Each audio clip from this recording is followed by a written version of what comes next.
to the latest edition of the Inside Track. I've got a fabulous guest with me this morning, Simon Parish. How are you?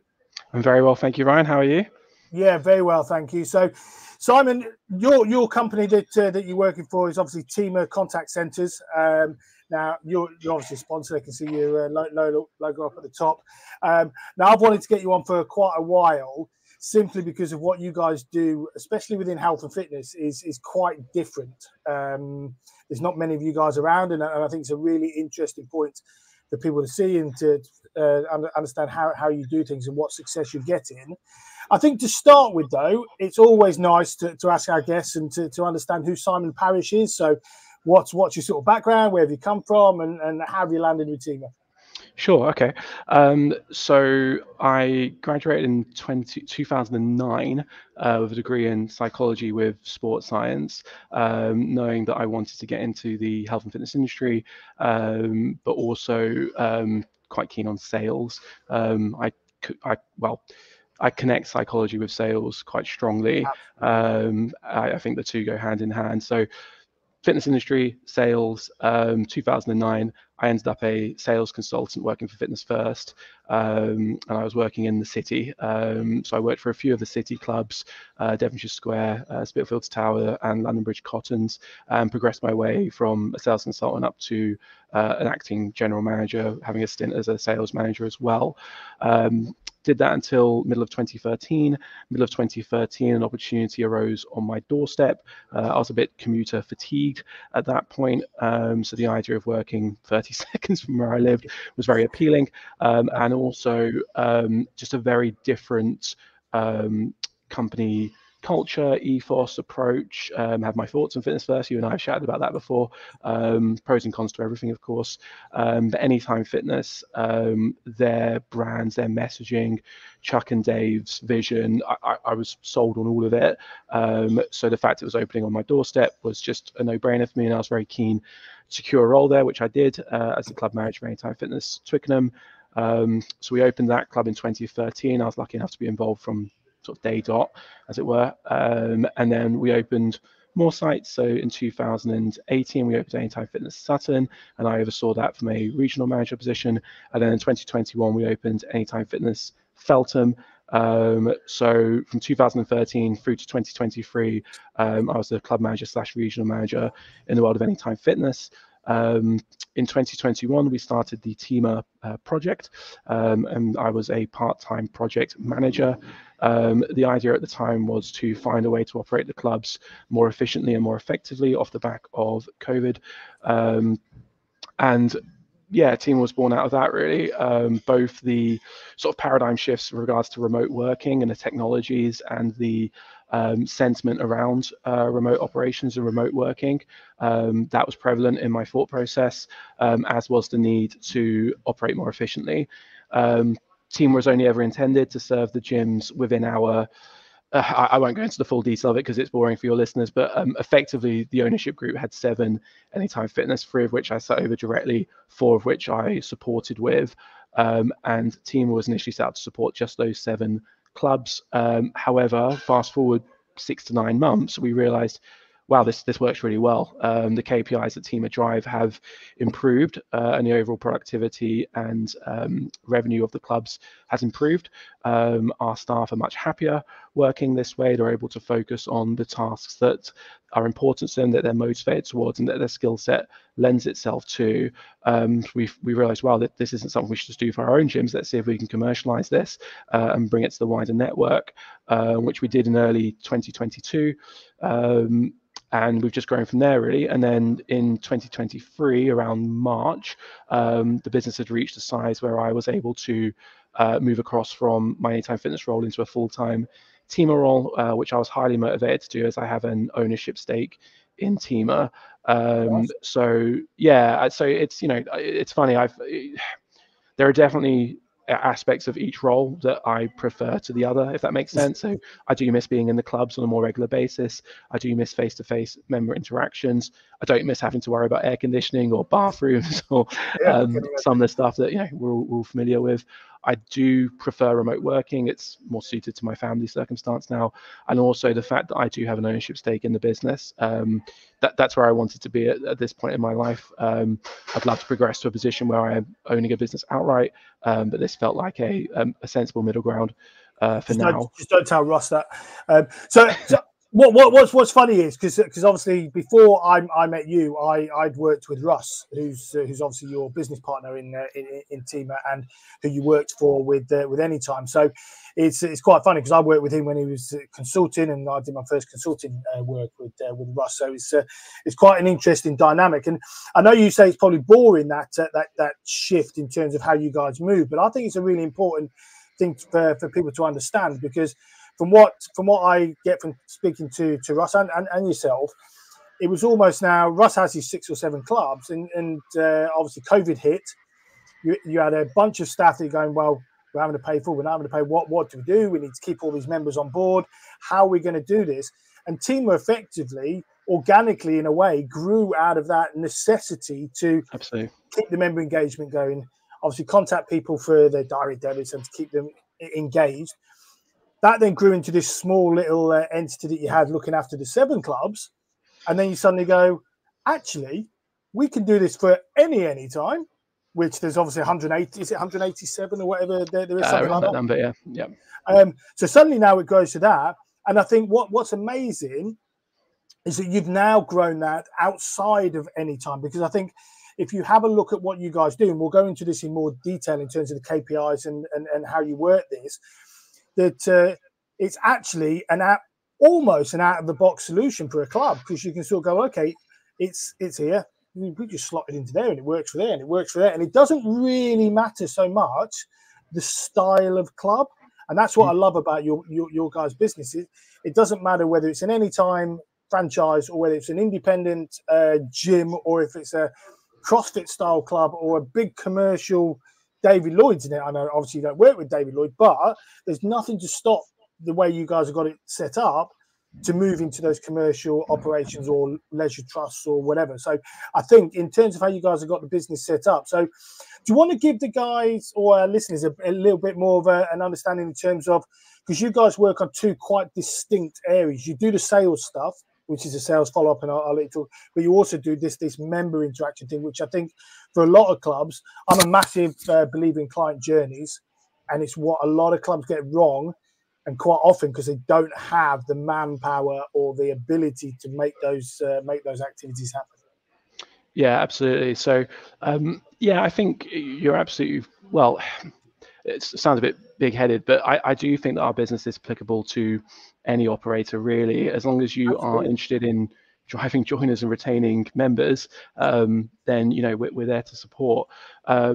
So, and joiners versus leavers, that's as old as the hills, and I think it will be relevant forevermore, unless the model's significantly changed, but I can't see that anytime soon. So with sales, we can be first responders on inquiries, and the idea is that the quicker you can respond to an inquiry, the better.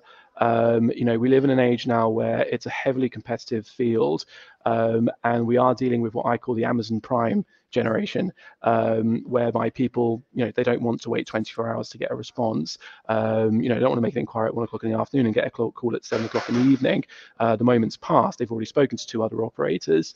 So by being quick responders, and my team are very well versed in sales. They're very good at conducting needs analysis. They're very good at generating trust and rapport and driving those club bookings.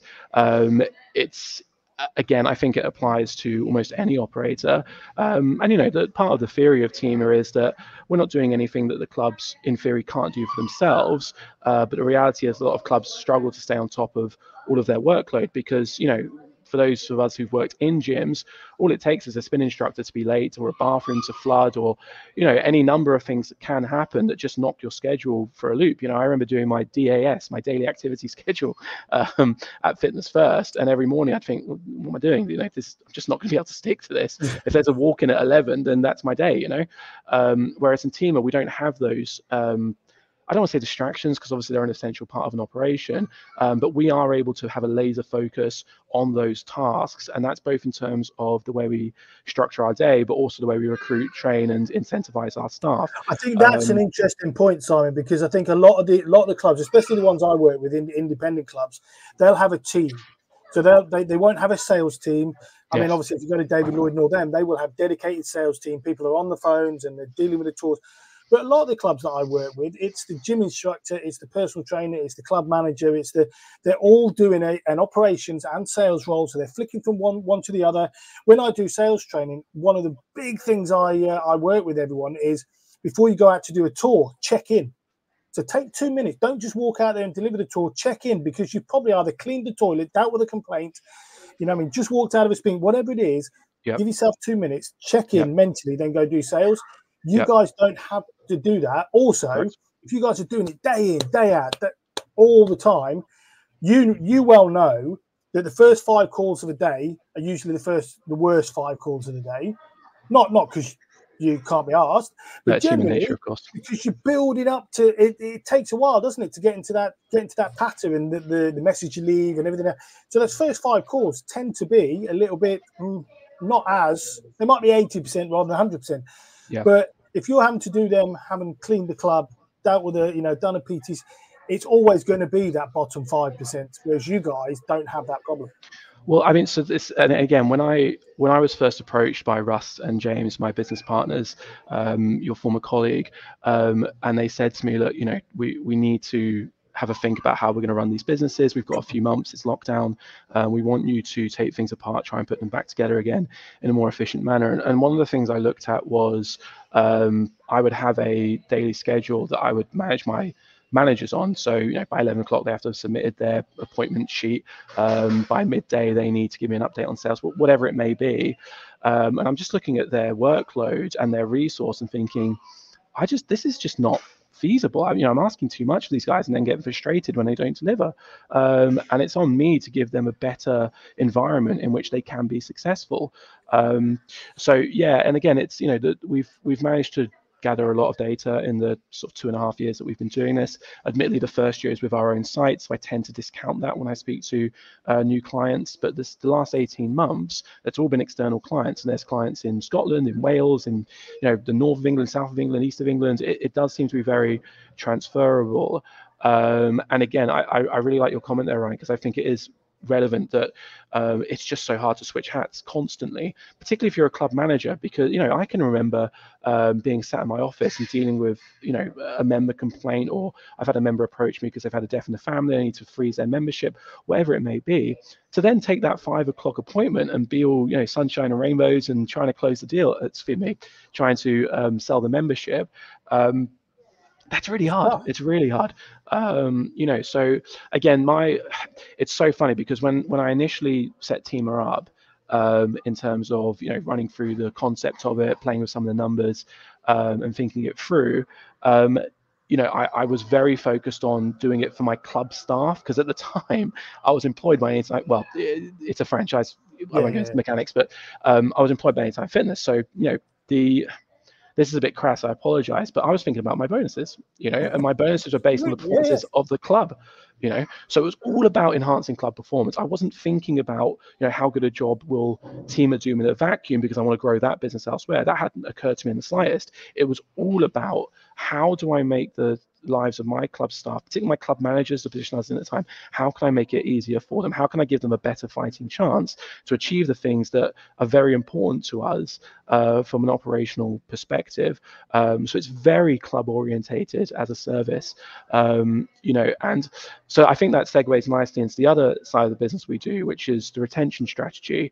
And there's 2 strands to that, if you like. There are the members who have become disenfranchised, and how do we re-engage with those members, and I can talk about that in a moment. And then there's the members who haven't necessarily become disenfranchised but aren't necessarily your biggest fans just yet.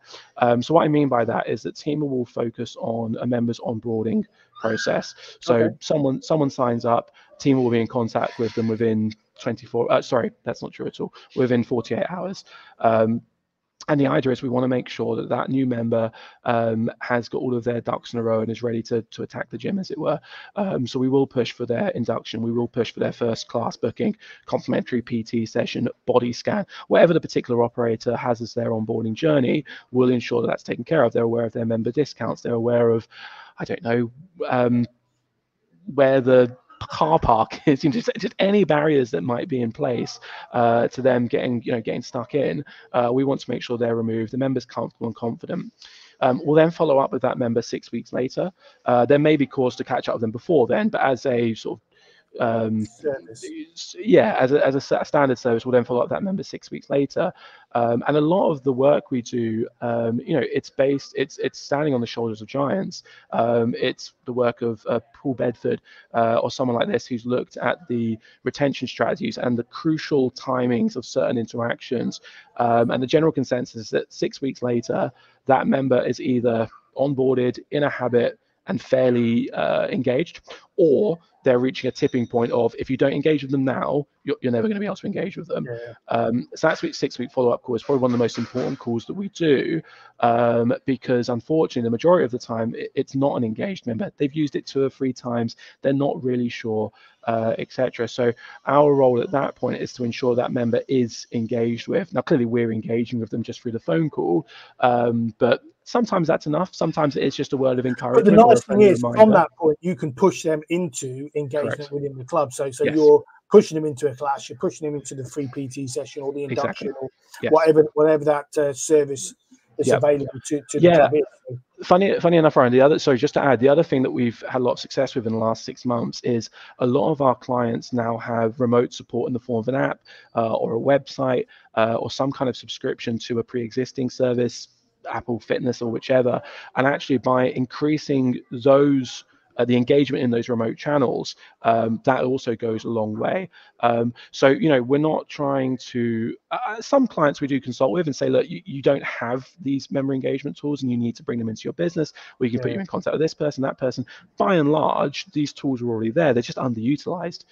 So I will look at a class utilization rate, it's at 30%. I'm thinking that's a lot of time and money you're putting into a class timetable that it's only 30% utilized. We can double that number for you. And not only are you getting better ROI on your class spend, you're also going to have more engaged members, your attrition rate's going to drop, your average length of stay is going to increase, and on it goes.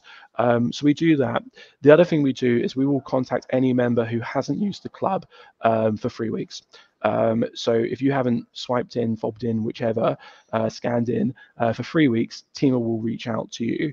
And again, I think it's really important that I feel really well placed in terms of comparing to my competitors, in terms of the level of empathy and understanding that we bring to these calls. All of my staff have worked in gyms. All of my staff are regular gym attendees. We are passionate about gyms. We're passionate about the fitness industry. So we're not reaching out and saying, where the hell have you been? And, doing more harm than good. We're reaching out with a arm around the shoulder and say, we've really missed you. We'd love to hear about how we can support you, or what's the missing ingredient here. We really want to make sure you're getting the most out of your membership and achieving whichever goal it was you identified. And have you found? I mean, obviously you guys have only been going for a couple of years, so you don't have a huge array of stats in terms of. But have you seen the retention rates improve at these clubs? Absolutely. Yeah. So we average an attrition reduction of 1.5%. Which again, so it's so funny, Ryan. I'm so grateful to have this opportunity, because 1.5% doesn't sound that sexy. It's 18% of members a year. So if your sales remains the same, so you haven't improved joining, which you will, but if you haven't, you're still going to be 18% better off from a membership-based perspective and from a, forgive me, but from a revenue perspective, not only that, but it's massive. It's I mean, who wouldn't want 20% more revenue? And obviously, look, clearly there's a cost involved because we charge money, but I can assure you it's not 20% of your revenue. I mean, I'd be a millionaire. So it does. I think it does represent really good ROI. And you and I have collaborated on a few things now. I'm a very data-driven person, and I say this to my staff and my clients all the time. I would not be doing what I'm doing now if I wasn't sold on the concept. And look, it took nearly 2 years of me being a hedging my bets, foot in both camp. But then the data just became overwhelmingly compelling, and I realized, no, hang on a minute, this is something that can really make a difference, and can be massively beneficial to all sorts of people. This is going to broaden my reach, and that's what's important to me. So yeah, no, absolutely. So when people first join, and if they're not attending, and then for some clients, depending on the various factors, we will just do a regular 3-month follow-up call with each member. That's a large volume of calls. It's one of our more premier services, if you like. And the data on that call isn't as strong because obviously, half those people don't need a call, if you'll forgive me saying that, but we do it anyway. Whereas with the other groups, the new joiners, they don't have that opportunity to have been diagnosed as not needing a call because there's just not enough data on them. So there's that risk factor always. And then the people I think it's always important to work on a 90-day process anyway. I mean, a lot of clubs do it up to the 6 week, not necessarily the calls and stuff, but they have some sort of process in there for the 6 weeks, 6 weeks to build a habit and everything else that we've been told. But I think you should really be taking that to 90 days like you guys are doing. That 3-month period, I think, is really important. Because even if you've done the 6 week one, they're still building a habit. They still need to be engaged with and making sure that that's a regular activity that continues. Well, the other benefit, and again, it's so funny. During lockdown, nothing else to do. I was sat down, I was projecting this all out, I was mapping it out, looking at the finances, looking at the tasking we outsourced, what would I keep in club, all the rest of it. And there has been so many sort of unexpected benefits, which if I probably spent more time thinking about it, I would have found them. But one of the big things we've found is that we're getting all this feedback from these members and we're just feeding it back to the club, and that isn't feedback that they were necessarily achieving otherwise, either because they're not asking the questions or because for whatever reason, the relationship between the club staff and the member is compromising the ability to get honest feedback. So actually, I have phoned a franchisee gym owner and said, look, just so you know, we've had 100 people now comment on the fact that the Zumba class is too early on a Saturday morning. For example, it's a fairly arbitrary example, but so that plays a large role as well. And the reason I'm mentioning that is that I probably shouldn't have belittled the 3-month call. It's an important call. It's a service we offer. But yeah, absolutely, because even touching base with someone who is fully engaged can be massively beneficial. I haven't even spoken about referrals yet, because clients will approach me sometimes and say, Si, I need a shot in the arm sales wise, what can we do? And the 3-month follow-up call is part of our sales pack, because we can identify who your advocates are and who we should be reaching out to for referrals. So there's absolutely value in it, from a couple of different perspectives, especially now from a referral point of view, because I remember, you'll probably remember, 5-10 years ago, referrals was a norm. You could literally get a new member in and go, right, give me 5 of your friends' email address and telephone numbers, and we'll give them a call, invite them down. That was the sales pattern. That's what Fitness First did. That's what Homes Place did. All the big commercial clubs. That's what you did. You sat them down. I think our pattern was they're like gold dust. Everybody wants them, but you only get them when you first join. That was, I even remember it now. And that's how we did it. Name a number, ring them up, get them in, 3-day pass, and away you go. Now, GDPR doesn't allow for that anymore. Correct. Yep. And so almost that referral process that we had has almost disappeared out the back. So if we've got someone, a team like yourselves that are calling, building relationships, and then the referral becomes a lot more powerful. Absolutely. I mean, sorry, Ryan, I'm really sorry. When you worked at Fitness First, did you have you had the POS referral card and there were gifts at different levels of referral? So if you referred one person, you got a sweat towel. Okay, maybe it's after your time. But so I remember this so clearly because you would just rave about each level. So if you give me one person, I'll give you a sweat towel. If you give me 3 people, I'll give you a bag. If you give me 5 people, I'll give you a pair of trainers. Sorry, I have to laugh. And yeah, you'd rave about the greatest trainers that God's ever made. It was just, and like you said, you will never get the opportunity to get a free guest pass again. A week later, would you like a free guest pass? Anyway, sorry. Great company, taught me a lot. Yeah, no, so you're absolutely, so GDPR was a huge game changer. And look, I happen to be a big fan of the changes they made. I do think, I'm someone who's quite protective of my own data, I suppose. So just to be clear on that, this is a really interesting thing as well, because Tīma couldn't exist if it weren't for the developments in technology.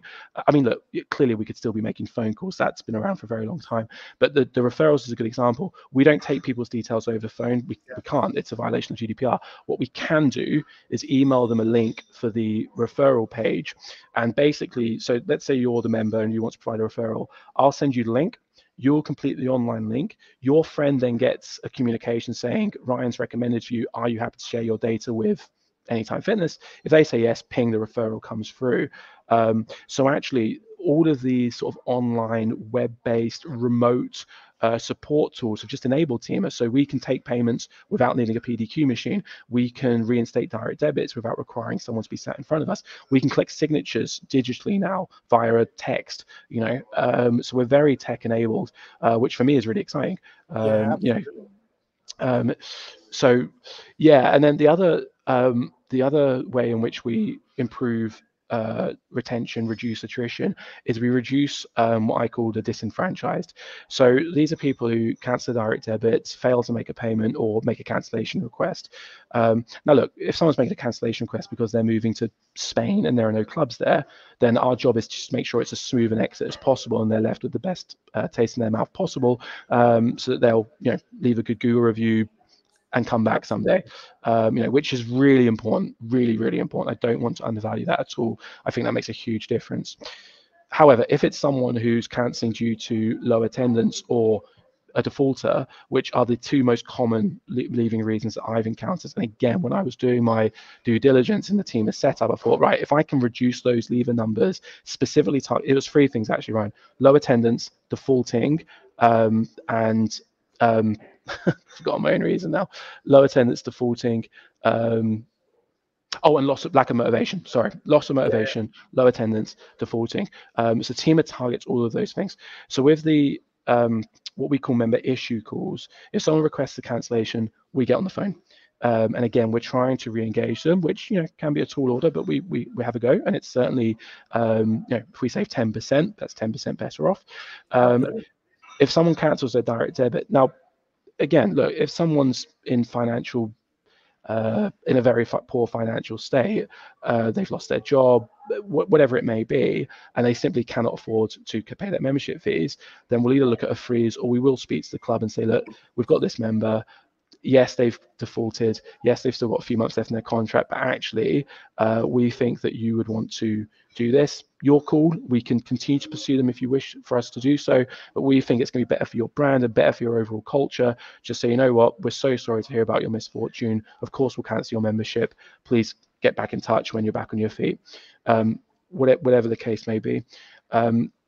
So we encourage people to re-engage with the gym, catch up their payments, reinstate their direct debits. But again, it's not a debt collection service. So one of the big advantages I feel we have over, say, a generic contact center is, again, that understanding and that empathy. So when we reach out to someone who's cancelled their direct debit, it's not, you better reinstate your direct debit or we'll send the boys around. That's not the approach at all. The approach is, do you not feel you're getting value from your membership? Because more often than not, it's not an affordability, it's a value. I.e., they can afford their membership, they just don't see the value in it. They don't know why they're paying 50 quid a month when they only use it once in a blue moon. They see it as a waste That's of the money. whole difference between someone who pays £120 a month and someone who pays 25. It's not the price, quite often isn't it's how they value the service and value the product. And if they feel they get value out of it, they'll happily pay 120 quid for a lot of people. But it is having a look at it and go, if they see the same value in both, they're going to go with the cheaper. And it's the same as you say. If they're getting value from something, it's unlikely they're going to cancel because it becomes part of what they do. If they lose value in it, it becomes one of those things. I haven't really got the money. I'm just going to cut that off. So one of the things I tracked in the early days very closely, it's still being tracked automatically now, but I don't pay quite as close attention because I'm satisfied that this is now the case with having taken the deep dive I did. One of the things I was really interested in is not just reactivating a direct debit for the members, then cancel it 2 months later, because that's kind of pointless. And if I'm being brutally honest, it creates extra work for us. What I'm more interested in is they reinstate the direct debit and they start attending regularly and they start to see the value and they stay for another year. And the way that we do that, again, is we direct them into these pre-existing member engagement tools. So whether it's a body scan, whether it's a comp PT session, whether it's a class, whether it's a meet the manager, whether it's a nutritional session, whether it's an app engagement, whatever it may be, we want to make sure that member is re-engaged, not just paying another direct debit and then cancelling it again. Because, I mean, look, clearly that has a value, it has a fiscal value, but our interest isn't about the quick wins. It's about, yes, the quick win, but also that sustainability. Because when I modeled this, and I'm being very, very honest now, I looked at what the value is to the client from a money perspective. And look, again, probably being too honest here, it's a fault of mine. I want to know what I could charge. I want to know what's a sensible thing that I can charge, because I can't be charging more than the client's making. And actually, I need to be a fairly low percentage of what the client's making. And when I look at the amount we collect through arrears collection, it's normally, it's a bit ballpark, because clearly it varies massively between different sites, but call it 1,200 quid a month, right? So that's about 10, 12 grand a year. Nice to have. It's not a life-changing number of money. If you have 20% less leavers every month, now we're talking hundreds of thousands of pounds, again, depending on the club, obviously. So my point is that, we can get that quick win and we can, increase your arrears collection by 20, 30% and take it from 800 to 1,100 or whatever the math is. Forgive, that was quick math.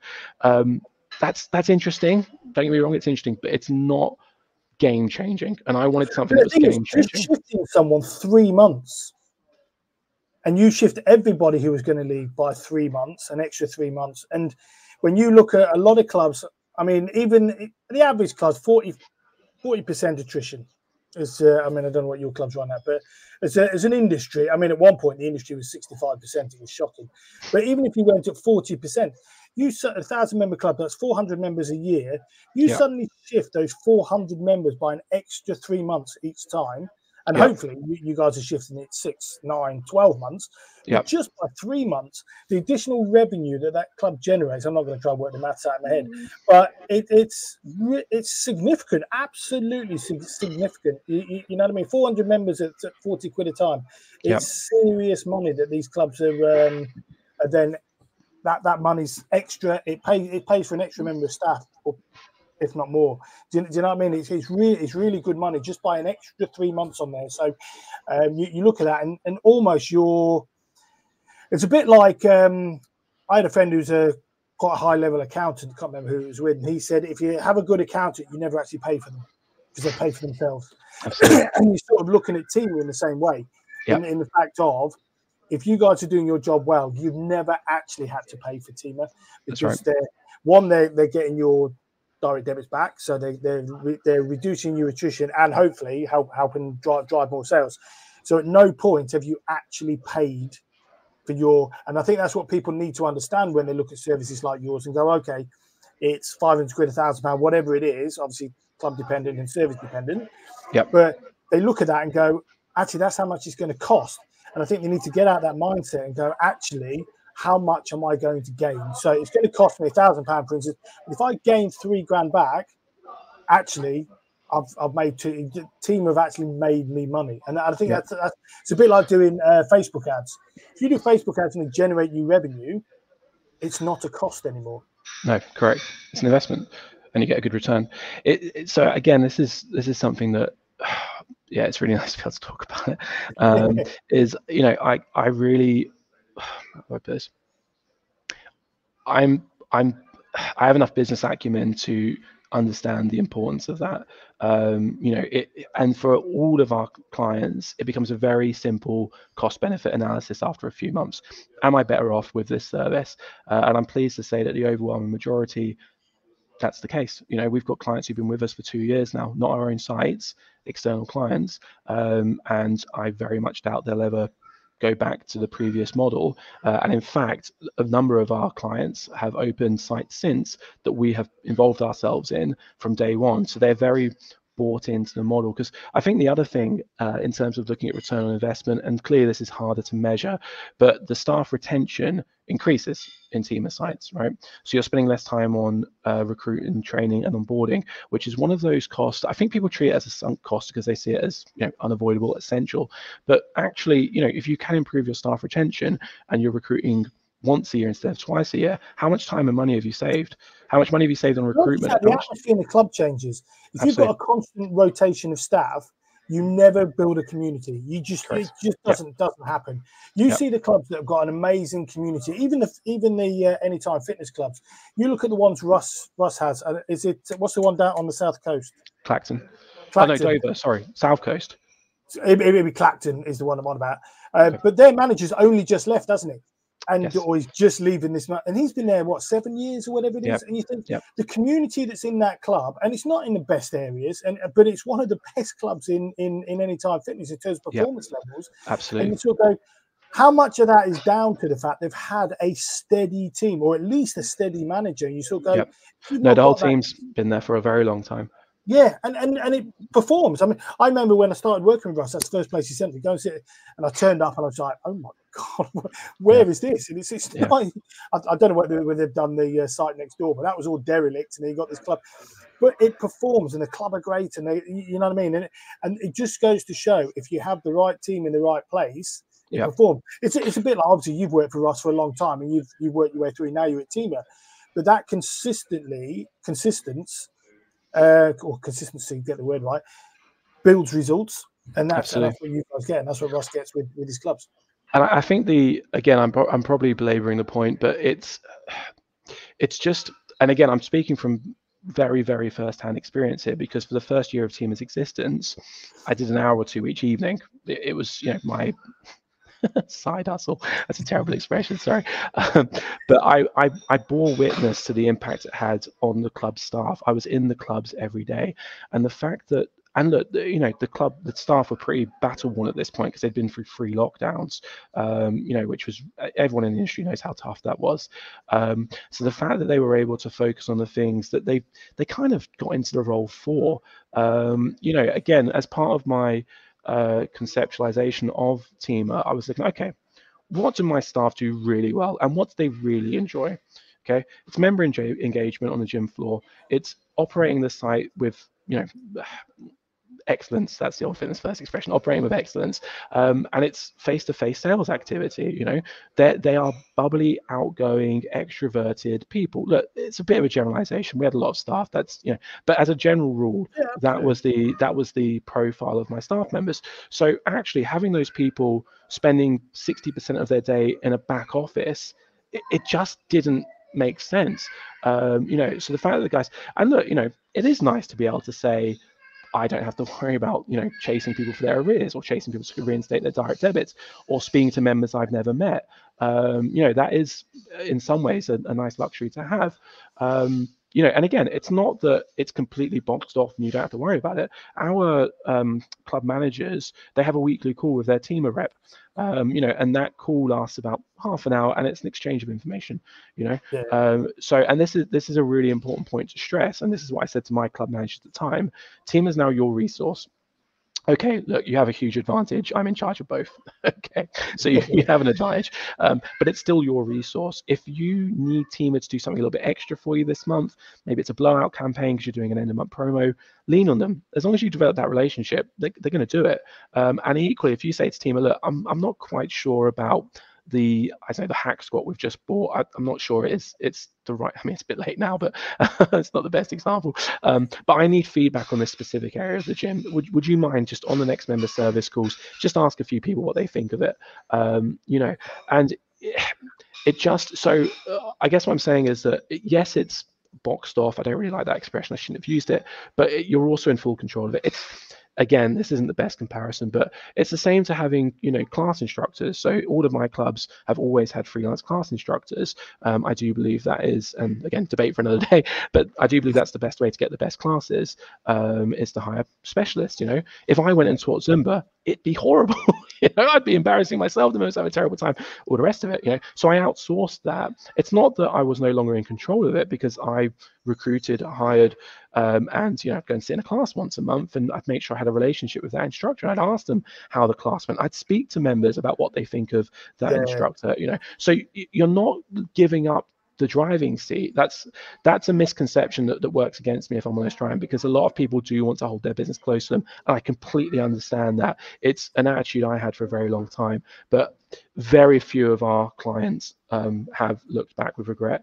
I can't even think of an example of that happening, because you do retain control over it. You're just not head down in it every day, and it allows you to broaden your approach and pick a few specific focuses to really engage with. I mean, a really tangible example of this is every club we work with, their outreach prospect number goes up. They get more prospects through outreach because they have more time to spend on it.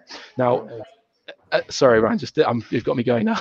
The other thing that I looked at is, okay, if I give 3 hours a day back to each club, what is the best reinvestment of that time? If I invest it in member engagement, what's the return on that? If I invest it on operations, what's the return on that? If I invest it in sales, what's the return on that? And my instinct was invest it in sales. You'll sell more memberships. That's a really obvious place to go, and it's where a lot of our clients do go. However, something that I've learned over the last year is that isn't necessarily always the case, because actually you may be at a prospect ceiling, or you may get to a point where you're just going out and getting prospects who quite frankly aren't that interested. So we work with our clients to ensure that they are reinvesting that time in the best way possible, and some of that is the opportunity of your site, and some of that is the opportunity of your resource. So you might have an absolute superstar in the wings when it comes to teaching classes, and now that member of staff can deliver you 3 classes a week, and that saves you 120 quid, 500 quid a month, whatever, on class instruction. And that staff member is now more engaged, more happy, going to stay longer, and feels like they are developing that career that they wanted to do when they first signed up.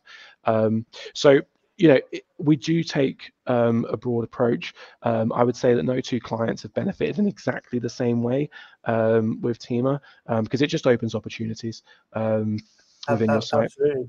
Now, I'd like to move on to the sales stuff, because I mean that stuff in itself is a reason to give you a call, Simon, to be fair. But obviously, you guys grew from that more operational side in terms of the debtors calls and the engagement calls and so on, and then into the sales stuff. And I can remember working with you quite early on with this, in terms of you sort of going, do we do this? Don't we do this? And we were going back and forth in terms of whether to do it. But I think since you've done it, you've had some amazing success, and I think it's brilliant. And obviously we've got a little project going as well. But in terms of, do you want to describe what you guys do in terms of so if someone wants help support with their sales function? Because I think this is a big thing. Quite often, a lot of people will they should be looking at the retention side, and I think you probably find you get more. I might be wrong, but you might get more inquiries from support with sales originally, and then it filters into the operation side. Just because everyone I work with, it's the first thing that happens is, I need help with lead gen, I need help with my marketing. And when you look at it, you go, well, your retention's shocking. You're losing more members than you can ever sell. So we need to focus there as well. But I can imagine you get a lot of sales stuff. So what do you guys do for clubs? So this is a really, really interesting talking point, and apologies, it's going to be a slightly, you know me by now, it's going to be a long-winded answer, because you touched on something there which I think is really important. We didn't originally offer sales. That was not part of Tīma's original concept, because my assumption was actually that is something the club staff will be better at. They'll be more motivated towards it. They're on the ground. They know their demographics. They're able to prospect in person, all the rest of it. That hasn't proven to be the case at all. That was a misassumption on my part, and I have a couple of theories around this. And the overwhelming thing is that more and more and more of your prospects are coming to you digitally now. The age of leafleting and outreach, it's how I grew up, it's what I knew, it's what I stuck to all those years, but it is diminishing. It just is losing relevancy. So actually, you should be driving online traffic. And of course, in that instance, it's just about getting to the phone as quickly as possible. It's about your automations. It's about your shop window. The sales dynamic has changed. And also how do I put this? It was almost like we created this issue for ourselves, because by focusing on retention and engagement, that then became the staff's focus. And what we found is our staff were they preferred being on the gym floor and engaging with members than they did being in the back office making sales calls. So we almost created this for ourselves. And, you know, look, Ryan, you're absolutely right to highlight the fact. And I remember having this exact conversation with you off air a few months ago, because I was toing and froing on whether or not to include it in my offering, and you know, you quite rightly said, look, you know, this is a huge part of a club's operation, and it's an area where people do want and need support. So since adding it to our offering, I've not looked back, and I do think the more I thought about this, the more I think it is to do with digital marketing and market demands. So digital marketing isn't the stat something like, if you leave it more than 10 minutes, the opportunity to actually contact that client drops by something like 60%. Yes. Yeah, absolutely. Depends on the industry, I think, sometimes, but I think that the common rule is 60 or 70% if you miss that first 10 minutes. Yeah. And that's frightening. So you can do all this amazing stuff. You get this lead in, everyone, you know, your digital team are going, yeah, you've got 100 leads, well done. Yeah. But if you haven't got the backup then, or the team to literally get straight on that call and contact them, you can create 1,000 leads. But the turnover is poor. The other thing that, again, it's so funny, you look at these things in hindsight and realize, how did I not see that? But the other thing is that if the bookings go well, suddenly you're busy from 5 till 7, you're busy from 12 till 2, whatever the peak time is in your club, depending on how many people in your area work from home or whichever. So suddenly the calls start drying up. And actually, that call that you should have done at 5 o'clock, you can't do because you're selling at 5 o'clock. So it's almost like a double-edged sword in terms of, yes, you are increasing your bookings, but now you're losing your ability to call your prospects. And it gets to Friday, and yeah, I've sold 20 memberships this week, but I've not booked anything for the weekend. Then I have a bad weekend. So what Tīma does is it stabilizes all of this, you know, which again is a massive benefit. So your club can be selling and booking appointments at the same time, which is a huge boost. And look, again, clearly you could hire more staff, so you could be doing both at once, but Tīma is cheaper, you know. That's the reality of this, you know. So it's a more cost-effective solution. And again, our staff, I'm so pleased you said it, Ryan, because our staff do this all day, every day. You know, they're in that groove constantly. They're not being knocked for six by an air conditioning unit falling through the ceiling. That happened to me once. You know, not being knocked for six by a member coming in saying, you charged me last month, I was meant to be on free, whatever it may be. You know, our staff are just head down, focused. It's a really powerful thing. Now, look, one of the reasons I was hesitant to introduce this is that we, of course, don't control the middle part of the process. Okay, so we drive club bookings. We're not doing club tours. We're not doing price presentations. We're not overcoming objections. So my concern was, do I really want to be held accountable for a stat that I don't have this full level of autonomy over? But actually, again, that fear is just gone. So the last 3 packs I've sold have all been pre-sale packs. So in the next 6 months, some of them, well, I'm not allowed to name any of them actually, which is really annoying. I got a slap on the wrist for naming one last week, so I won't do it again. Yeah, the next 3 sites we're going to work with, they're all pre-sales, and it's all about. That'll be interesting to see then and compare in terms of. Obviously, you guys have done pre-sales before with Anytime and in various clubs, so you'll have the stats to sort of go, okay, we were selling 1 in 5 in Twickenham, for instance. Now we're selling 1 in 3 because we're getting to those people quicker. We're getting, you know what I mean? We're being able to react quicker, getting those guys on board. So it'll be interesting to see the stats at the end of those.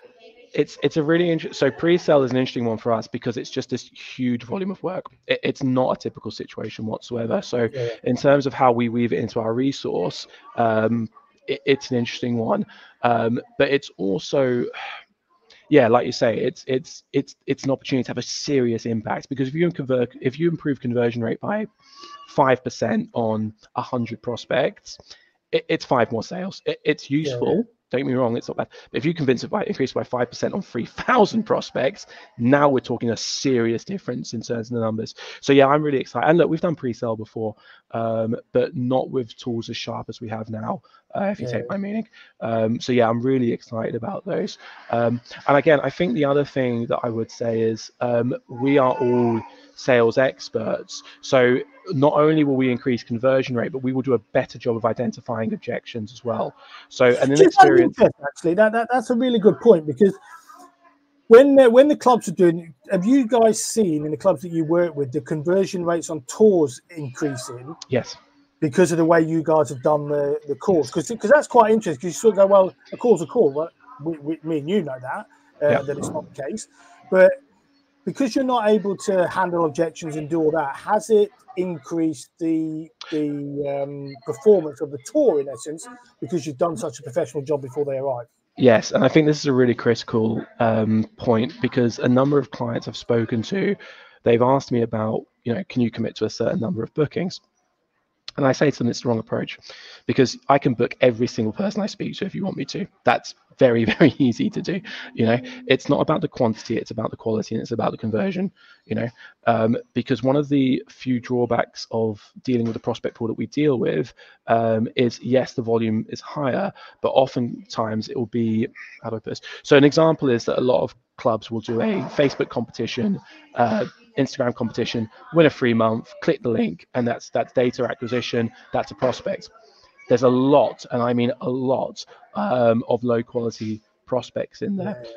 So actually what Tīma can do in a more honest and direct way is A, increase the quality of your bookings, but B, say that prospect source is rubbish, don't invest any more money in that prospect source, or actually we're not able to make these bookings because of this objection, which bizarrely you don't tend to get that feedback from club staff.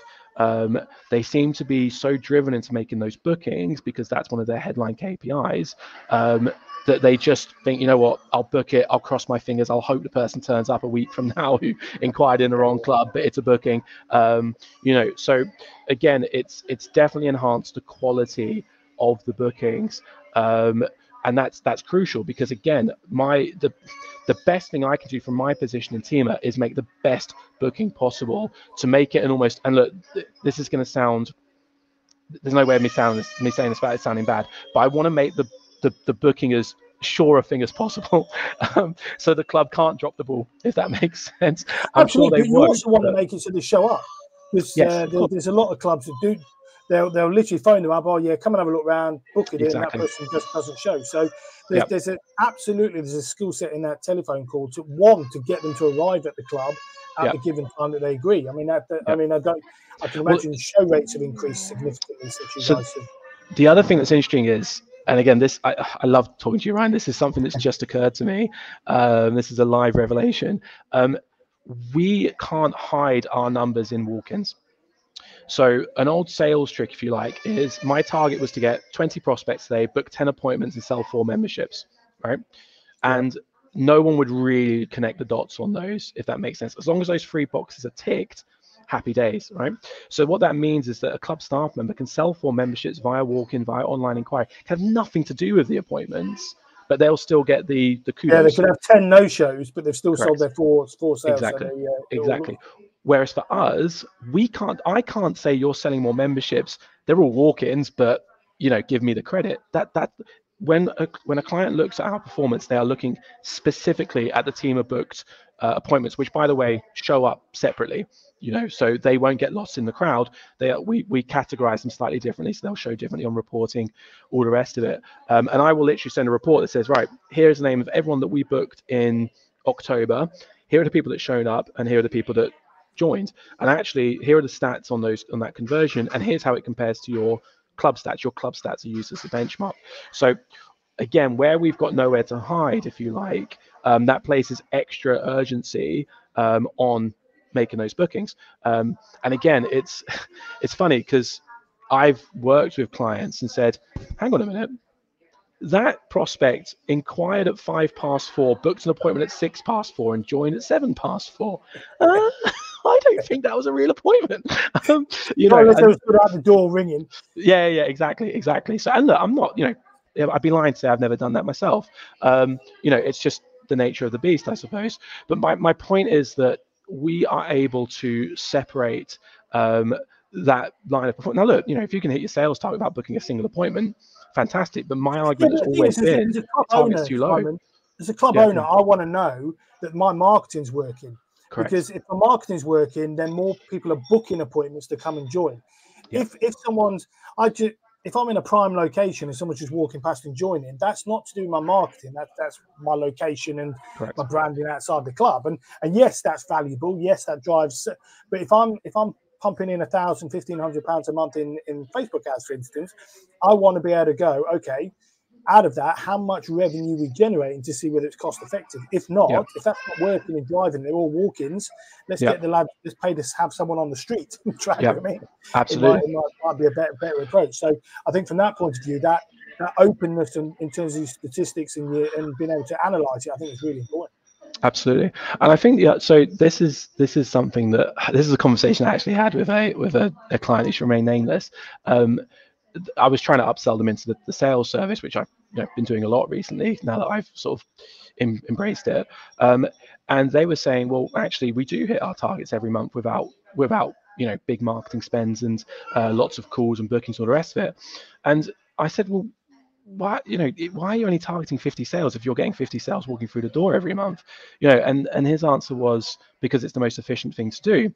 And he challenged me on that. It was a challenge. And I took it away and I thought about it. I thought, well, okay, fine. But if you're spending X amount to get the extra 30 and it's worth Y amount and it's a good return on investment and it gets you to your destination in terms of your member capacity quicker and it enables you to open more clubs, whatever it may be, I can understand. And so I understand. Look, ultimately it was risk aversion, right? The franchisee didn't want to spend any money on anything. And I understand that times are tough, all the rest of it. But I do think, I do think the concept that you can't generate extra sales is false. My entire career is based on the fact that you can generate extra sales. With the right strategy and the right resource, you can do that. So a lot of underperformance, you're right. A lot of underperformance or just flat performance is simply because of the targets they set themselves. So I work with a number of clubs that don't have targets at all, and they literally go month by month. Obviously, they do now, but when I first started working, they don't have targets. So they're literally flowing from month to month. Oh, we've done 50, we've done 40, we've done 30. And you're like going, if you did 30 without any, guys, come on, we need to push all of that. Imagine, I mean, me and you both know that in the last week of a month, you can do 50% of your sales. Absolutely. You get, people get paid. You create the atmosphere. Put the right offers in there, the right campaigns. You can double your sales in that last. I mean, I've saved my bacon quite a few times in the last week of a month for various clubs, and but if you've got no targets and you're suddenly going, oh, well, we're there. It's okay. What are we doing? It just doesn't make sense to me that you would just accept a number each month rather than going, okay, if we did 100 this time last year, it's 110, it's 120. That's what we're going for. And you keep striving forward. I just think that there's a general, and look, my exposure to the industry at large is limited, so this could be ignorance on my part, but certainly in my experience, it's funny, right? I've been so head down in my own clubs, either the individual site that I was working on at Fitness First and then my Start of Any Time, or the free sites I was working on from a regional perspective, half an eye on the other 4. Now that I'm working with 27 clubs and want to work with double, triple that number in the next 6 months, I've just been exposed to a lot of things that I frankly knew didn't exist. And there does seem to be, there's too much of a focus on the outcome from a sales perspective. Okay, either the outcome's good or bad. And if it's bad, yell and shout and get annoyed. If it's good, put your feet on the desk. There's just not enough attention to the process and the understanding of the categories of sale. So one of the clubs we're working with, 80% of their sales came outside of appointments last month.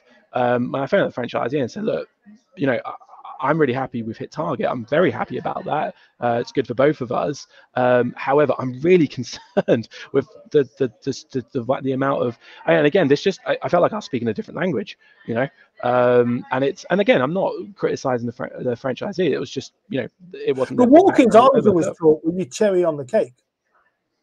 So you Ryan, it's not like, so what I'm saying, so had they not have been investing in the extra stuff, I wouldn't have been concerned. There's nothing wrong with the majority of your sales coming from walk-ins. I remember actually managing Twickenham, and and we were fortunate enough to win a couple of awards back in the day. But one year we didn't win because my percent of sales from outreach was below benchmark. And I was like, do you know how many memberships I'd have to sell this month for that to change? There's not enough hours in the day. I can't help it if we get like 5 walk-ins a day. I'm next to a commuter train station here. So I get that, and I don't want to give the wrong impression here, but I think there are healthy benchmark. Look, just as another example, I often preach about the 4 calls per prospect rule, because I'll look at a sales performance sometimes, and it's often a club that's struggling, and the thing that shoots up is calls per prospect, right? Because the staff just get desperate and they end up calling people that they should have stopped calling 2 weeks ago, that they're still calling, they're still putting the time and effort. The expression is flogging a dead horse, forgive me, but that's where it is. And I just think that there need to be, and conversion rate's another one as well. So if I see a conversion rate that's over 40%, again, I will lift the flag up to the client and say, look, your conversion rate was 60% last month. That sounds great on paper, but you missed your sales target and you didn't get anywhere near enough prospects. So I wouldn't be celebrating the 60% conversion. I would be bemoaning the fact that I didn't hit my prospect target and I didn't hit my sales target. I don't know. So to tie it back to Tīma, I just think that having us on board really helps refine your process, and it really places an emphasis on what exactly the club staff are doing, if indeed they are supposed to be doing sales activity. So there's kind of 2 camps. There's the camp of club where the sales activity doesn't exist because they don't have that resource. Tīma can be that resource. The other category of camp, and the majority of clients we work with, in fact, I'm thinking of a client in particular now where I phoned them up and said, look, your guys keep calling the prospects that we're supposed to call. We're just cannibalizing each other.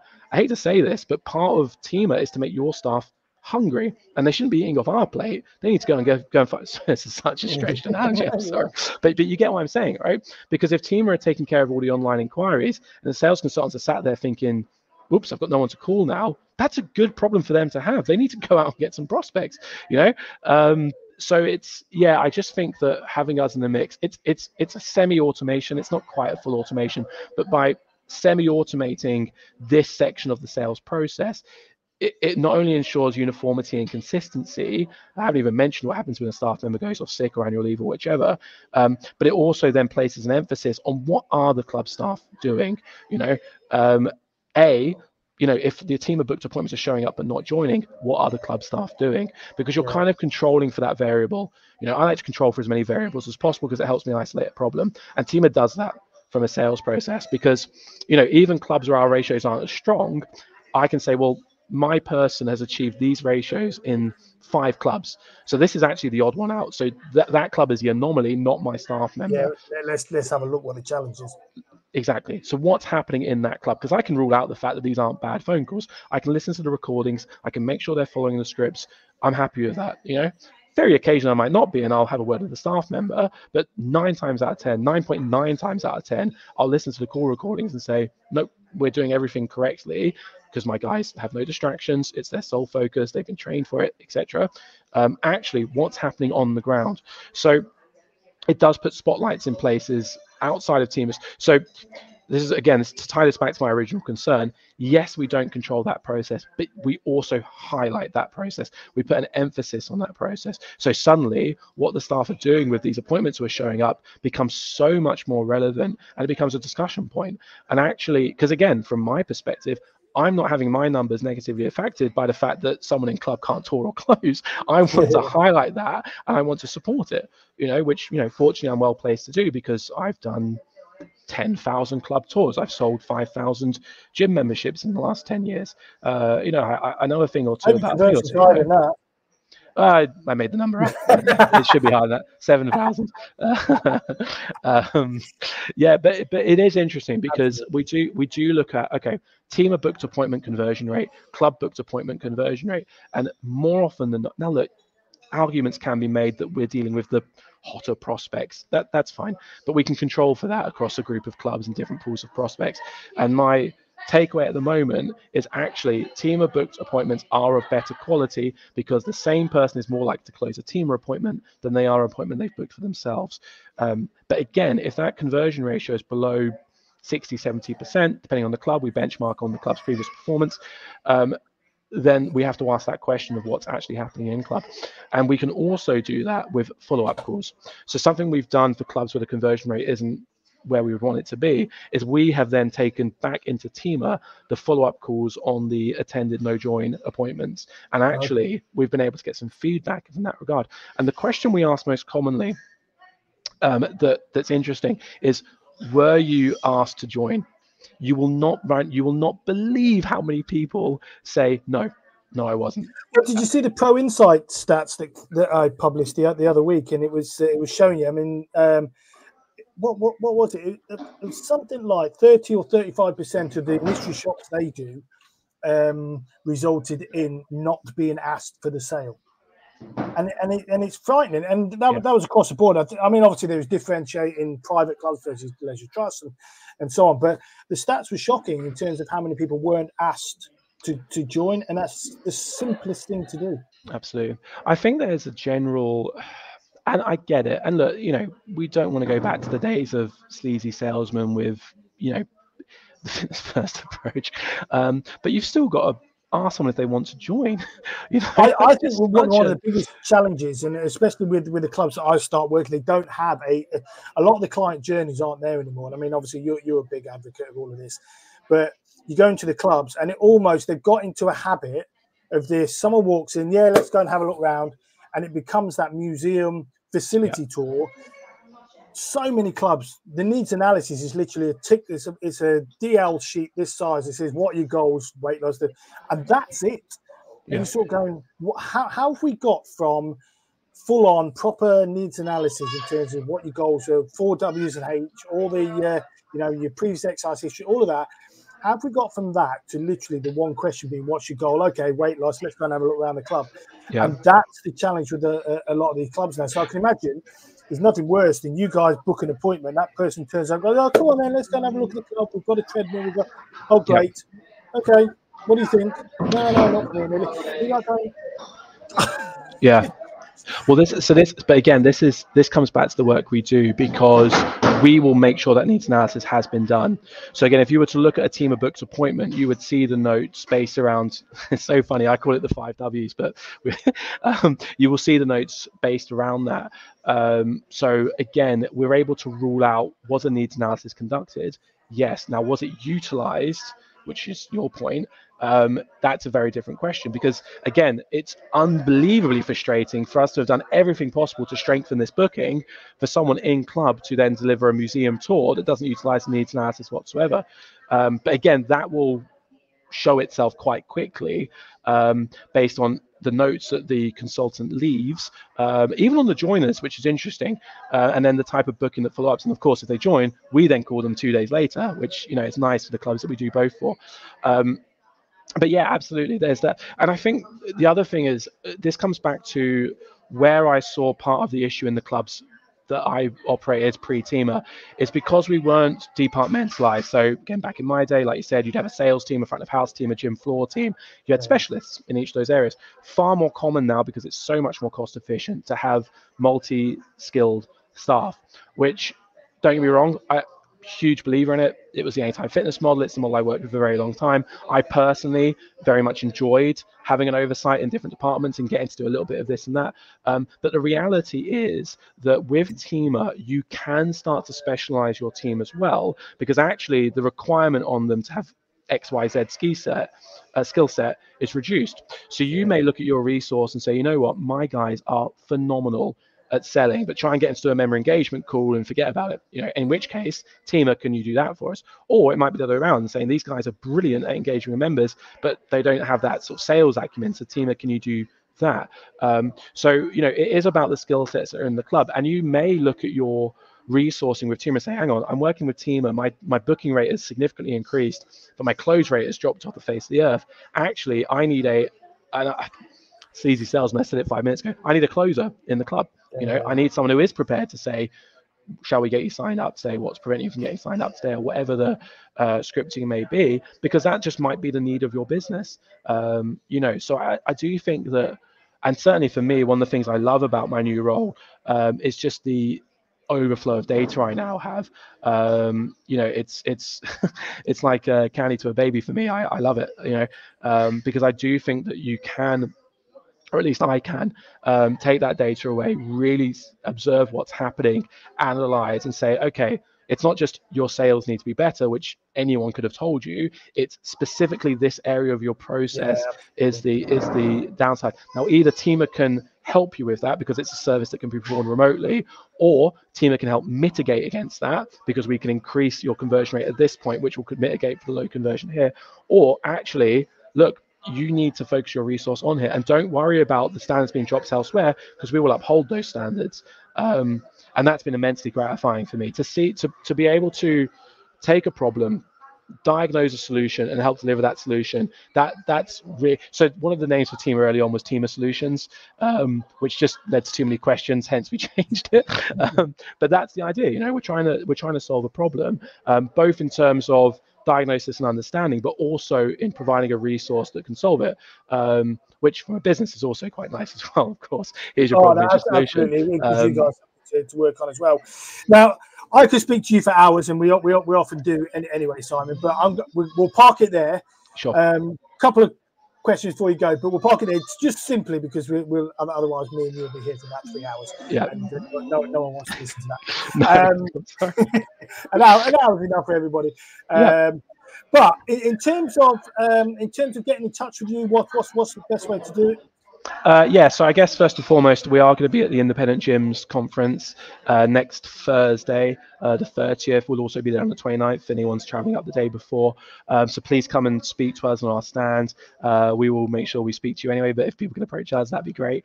Aside from that, www.tima.org.uk is our website. We're on Instagram, we're on YouTube, we're on Facebook. Or you can email me directly, simon.parish@tima.org.uk. And, you know, do reach out. Let's have a conversation. We are very flexible. You know, in terms of pricing, look, we're on the same scale as your business. So if you are a big club with lots and lots of members and a big P&L number, then that'll be reflected in our service. If you're a much smaller club, it's reflected. So it's completely bespoke with a total dynamic pricing matrix. We have a totally dynamic service providing matrix. So I don't think there's anyone too big or too small that we can't support. And whether it's engagement, sales, arrears collection, anything that can, you know, even things like competitor analysis, digital footprint management. We manage some clubs' social media feeds. If it can be performed remotely, then Tīma can help you with it. So yeah, thank you. That's how you go. No, awesome. Because I think you guys provide an amazing product and service. And just one final question, because this is a bit more personal. What motivates you to do what you do? What motivates you to get out of bed? Yeah, I mean, that's a great question. My family, it's a bit of a cliche answer, but it's just true. I have 3 children under the age of 5, and I want to provide for today, but I also want to provide for tomorrow. So again, when I mentioned my shareholding in Tīma, and again, I'm honest to a fault, I want to grow this business. You know, but something I've always said to my staff over the years is, if I just wanted to make money, I'd go and work for a bank or whichever. I would do something that I consider to be, forgive me, bankers, soulless. You know, how I make my money is very important to me as well. I want to take pride in what I do. And working in the industry that we do, supporting the industry that we support, ultimately, it's 2 things, Ryan. I want to provide for my family. I want my children to have the best opportunity in the future. I want them to be able to afford to go to university if that's the path they choose. I want to help them get on the property ladder, all that stuff.